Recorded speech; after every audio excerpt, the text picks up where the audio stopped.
The sound of Sarah's boots hitting the gravel came to an abrupt halt as she stared at the sight before her. There, parked squarely in her designated barn space, the one she'd been paying premium rent for over 2 years, sat Karen Blackwood's pristine white Range Rover, gleaming like a middle-aged trophy wife's smile. "Not again," Sarah whispered through gritted teeth, her knuckles whitening as she gripped the steering wheel of her dusty pickup truck. This wasn't just any barn space. Hillcrest Equestrian Center charged $800 a month for these covered stalls, and Sarah had scraped together every penny working double shifts at the veterinary clinic just to afford it. Her horse, Thunder, a rescue thoroughbred with anxiety issues, needed the shelter from harsh weather and the security of an enclosed space. Karen knew this. Everyone at the stable knew this. Yet here Karen was for the 4th time in 2 months, treating Sarah's paid space like her personal parking garage. Sarah's phone buzzed with a text from her riding instructor. "Competition prep at 3 p.m. Don't be late. Thunder needs the practice for next week's show." She glanced at her watch. 2:15 p.m. She had 45 minutes to get Thunder ready, and Karen's SUV was blocking access to his feed and tack.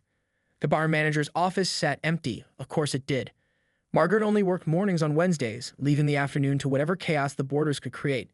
Sarah had complained about Karen's space-stealing habits 3 times already, each time met with Margaret's dismissive "I'll talk to her" response that clearly never materialized into action. Sarah pulled out her phone and called Karen directly, straight to voicemail. She tried again. Same result. "Mrs. Blackwood, this is Sarah Chin. Your car is in my barn space again, and I need access for my lesson. Please move it immediately." She waited 10 minutes. No callback, no movement from the Range Rover that sat there like a smug white elephant. Thunder's gentle whinny echoed from the pasture, where he waited by the gate. Their usual routine was for Sarah to bring him in at 2:30 p.m. for grooming and tacking up. The horse's large brown eyes held an almost human understanding of their schedule, and Sarah felt her chest tighten with frustration. This wasn't just about parking spaces anymore. Karen Blackwood had made Sarah's life miserable since the day she'd arrived at Hillcrest 6 months ago. The woman treated the boarding facility like her personal kingdom, commandeering the wash racks when others had reservations, letting her spoiled daughter Emma leave tacks scattered around the barn aisles, and constantly making snide comments about people who probably shouldn't be here if they can't afford proper equipment. Sarah's secondhand saddle and patched riding boots had been the target of Karen's pointed remarks more than once. Never direct enough to confront, always just loud enough to ensure Sarah heard every word. But today was different. Today, Sarah noticed something that made her heart race with possibility. Karen's Range Rover wasn't just parked in Sarah's space. It was parked in a way that boxed it completely in. The narrow barn entrance, combined with support posts on either side, meant that once Sarah moved her truck to block the exit, Karen's precious SUV would be trapped. A slow smile spread across Sarah's face as she pulled out her phone and opened her rideshare app. The nearest driver was only 8 minutes away. "Thunder, my friend," she called to her horse. "I think it's time Karen learned what happens when you mess with the wrong person's barn space." Sarah's rideshare driver, a chatty college student named Marcus, arrived exactly on schedule. As she climbed into his Honda Civic, she positioned her truck strategically behind Karen's Range Rover, completely blocking the exit from the barn. "Where to?" Marcus asked, adjusting his rearview mirror. "Downtown shopping district," Sarah replied, settling back into the seat with the satisfaction she hadn't felt in months. "Take your time getting there." As they drove away from Hillcrest, Sarah's phone began buzzing almost immediately. First, a text from her riding instructor asking where she was. Then another from Margaret, who had apparently returned to find chaos at the barn. But the call Sarah was really waiting for came 20 minutes later. "Sarah Shen." Karen's voice practically shattered her eardrum as she answered the phone. "You get back here right now and move your piece of junk truck." "I'm sorry, what's the problem?" Sarah asked with mock innocence, watching the city landscape roll past her window. "You know exactly what the problem is. Your truck is blocking my car, and I have a very important appointment I cannot miss." "Oh, that's unfortunate," Sarah replied, examining her fingernails. "I'm actually in the middle of a very important shopping trip myself. Since you were using my barn space, I assumed you wouldn't mind if I borrowed your parking spot for a while." The silence on the other end was deafening. Then, in a voice dripping with venom, "Do you have any idea who I am?" "My husband is a partner at Morrison, Blake and Associates. I will sue you for everything you're worth." Sarah almost laughed. "For parking my truck in a public area? Good luck with that. Besides, I've been paying $800 a month for that barn space you've been treating like your personal garage. That's completely different. I only use it when I need extra room. Without permission, without paying, without consideration for the person who actually rents it." Sarah's voice hardened. "How does it feel, Karen, to have someone inconvenience you for their own selfish reasons?" She could hear Karen sputtering in the background and what sounded like other people at the barn. Margaret's voice was audible, clearly trying to mediate the situation. "Fine," Karen snapped. "What do you want? Money? I'll pay you to move your truck right now." "I don't want your money, Karen. I want you to understand what it feels like to be powerless while someone else controls your day." Marcus glanced at her in the rearview mirror with raised eyebrows. Sarah realized she was enjoying this far more than she probably should. Her phone buzzed with another call. Margaret this time. "Sarah, honey, you need to come back here." Margaret's tired voice pleaded. "Mrs. Blackwood is, well, she's making quite a scene. She's threatened to call the police, the mayor, and apparently someone named Brad who's supposed to destroy your pathetic little life." Sarah could hear Karen shouting in the background about property damage and unlawful imprisonment. "Margaret, I'll be back when I'm back. Mrs. Blackwood has been stealing my barn space for 2 months. Maybe she can use this time to think about how her actions affect other people." "Sarah, please. She's talking about getting lawyers involved. This could get really messy." For the first time since implementing her plan, Sarah felt a flicker of worry. She hadn't considered that Karen might actually have the resources to make her life difficult in ways that went beyond barn politics. "I'll think about it," she said, ending the call. Marcus was watching her more intently now. "Everything okay back there? Sounds like you've got someone pretty riled up." Sarah stared out the window at the busy downtown streets, suddenly wondering if she'd bitten off more than she could chew. Karen Blackwood wasn't just entitled, she was connected. And now Sarah had given her a reason to use those connections. 2 hours later, Sarah stood in the parking lot of Hillcrest Equestrian Center staring at what looked like a small-scale disaster zone. 3 cars were illegally parked on the grass. Margaret was pacing back and forth with her phone pressed to her ear, and Karen's daughter, Emma, was crying dramatically beside the bar entrance. But it was the police cruiser that made Sarah's stomach drop. Officer Rodriguez looked up from his notepad as Sarah approached. He was young, probably in his early 30s, with the kind of patient expression that suggested he'd already heard quite a story.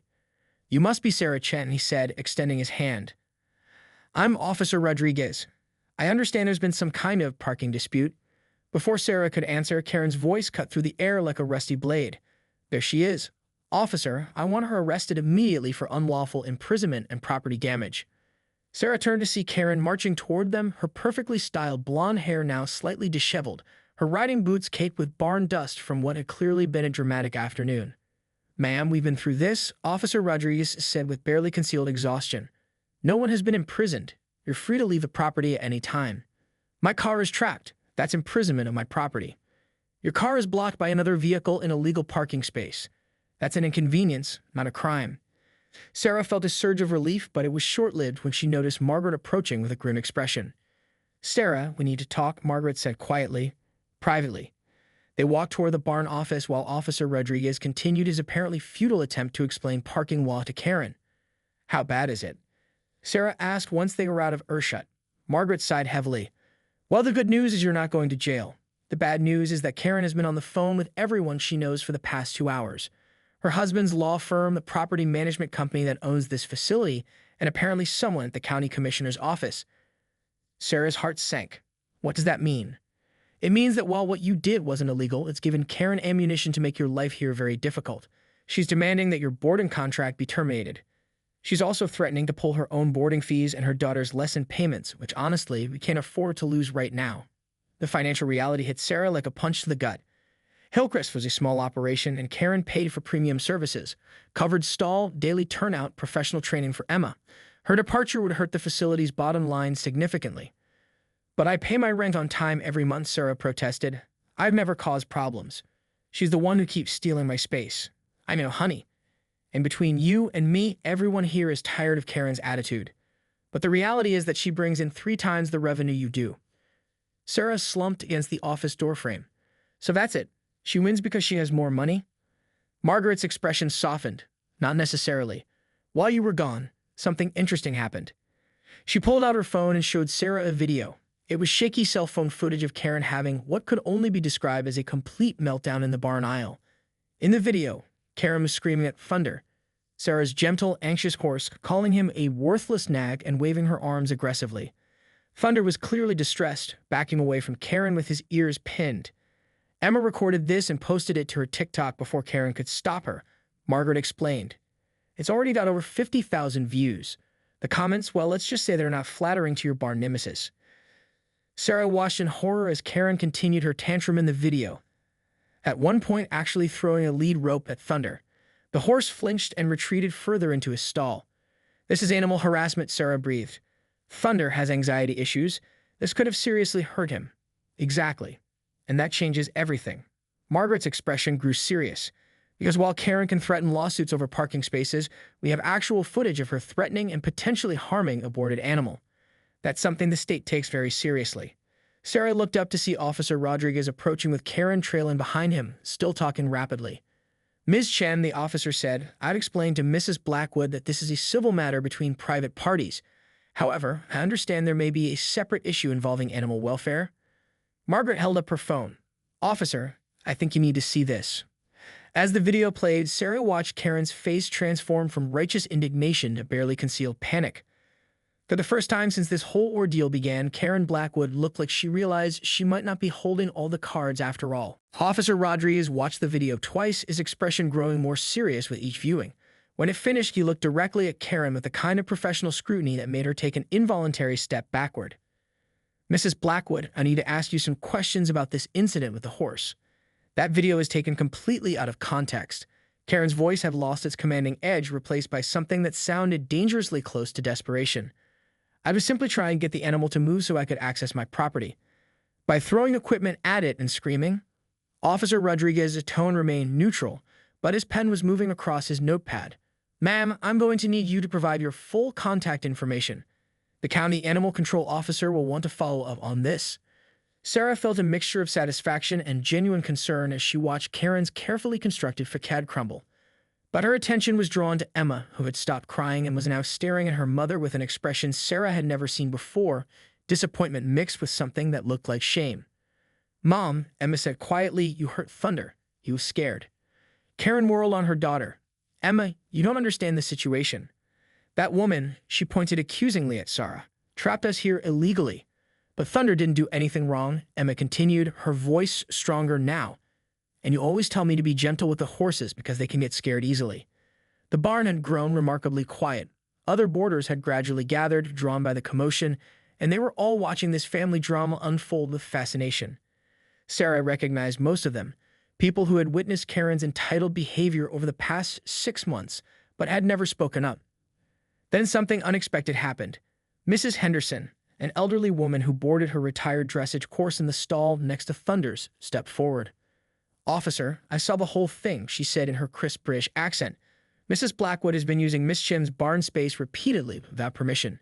Today, when she couldn't get to her car immediately, she took her frustration out on that poor horse.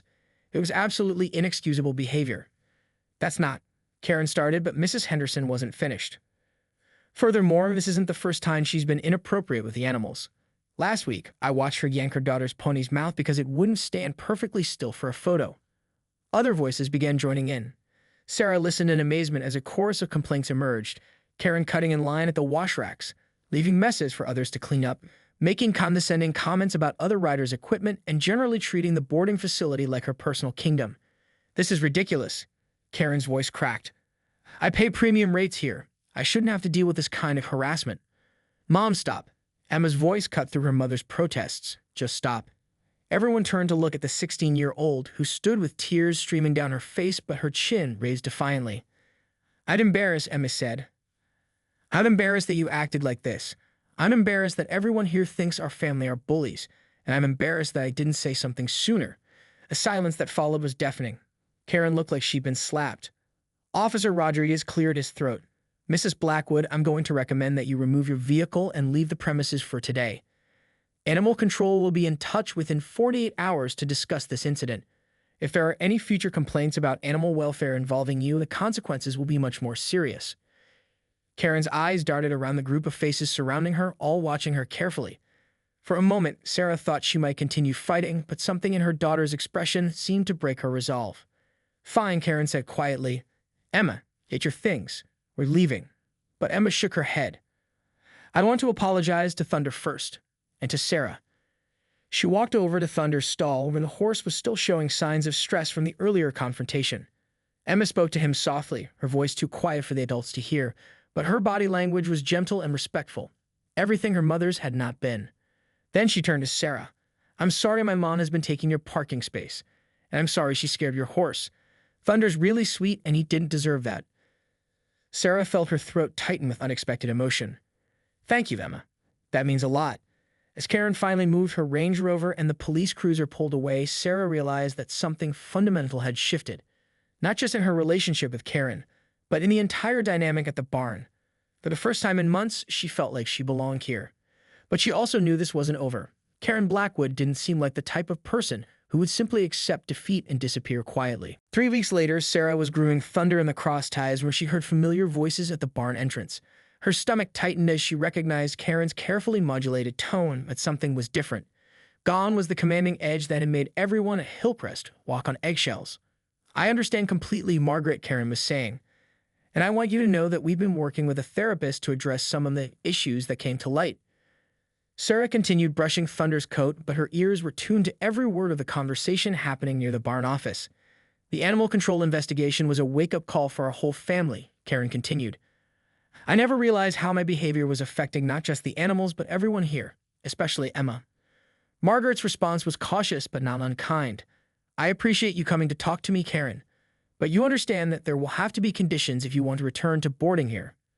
Sarah couldn't help herself. She quietly moved closer to hear Karen's response. I've already spoken with Sarah, Karen said, and Sarah nearly dropped her brush in surprise. I called her last week to apologize properly, not just for the parking space issues, but for creating a hostile environment here for months. This was news to Sarah. Karen had indeed called, but the conversation had been so awkward and halting that Sarah hadn't been sure if it was genuine or just legal damage control. I also want to discuss something with you, Karen continued.